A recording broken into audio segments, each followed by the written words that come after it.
বন্ধুরা, আজ আমরা চলে এসেছি বাংলাদেশের পশ্চিমে অবস্থিত অঞ্চল সাতক্ষীরায়। চলো আজ তোমাদেরকে একটি নতুন গল্প শোনাই। সাল 2026। সাতক্ষীরার একটি প্রত্যন্ত অঞ্চলে বাস করত ফারিস নামের একটি ছেলে। পাড়ার মোড়ে চায়ের দোকানে চায়ের কাপে চুমুক দিচ্ছিল এবং ফোন স্ক্রল করছিল। হঠাৎ সে দেখল সমগ্র বাংলাদেশের তেলের সংকট দেখা দিয়েছে। বাংলাদেশের প্রত্যেকটি পাম্পে হাজার হাজার লাইন দিয়ে মানুষকে তেল নিতে হচ্ছে, তাও সবাই তেল পাচ্ছে না। ছেলেটা বাবা মার উপর জোর জুলুম করে কেনা R15 নিয়ে বাসায় ফিরছে, বিষম্মিত মন নিয়ে যে সে তেল কোথায় পাবে। তেলেরই সংকট, তাহলে বাইক নিয়ে কি করব?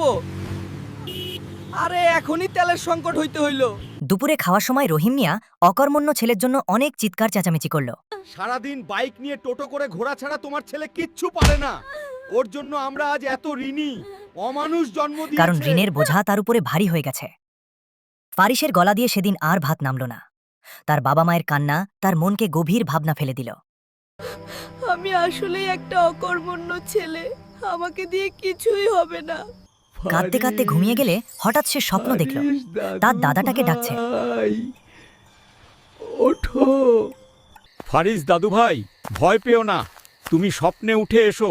আমি তোমাকে তোমার জীবন বদলে দেওয়ার পর দেখাতে এসেছি। এসো। এই দেখো সেই গোডাউন যেখানে আমার প্রাক্তনকালের স্কুটি শোরুম পরিত্যক্ত অবস্থায় পড়ে আছে। এই শোরুমে পারবে তোমাকে জীবন বদলে দিতে। চলো দাদু ভাই, এই দেখো এটা ছিল আমার বাপ দাদার স্কুটারের শোরুম। হঠাৎ মোটরসাইকেল আসাই আমাদের ব্যবসা নষ্ট হয়ে যায়।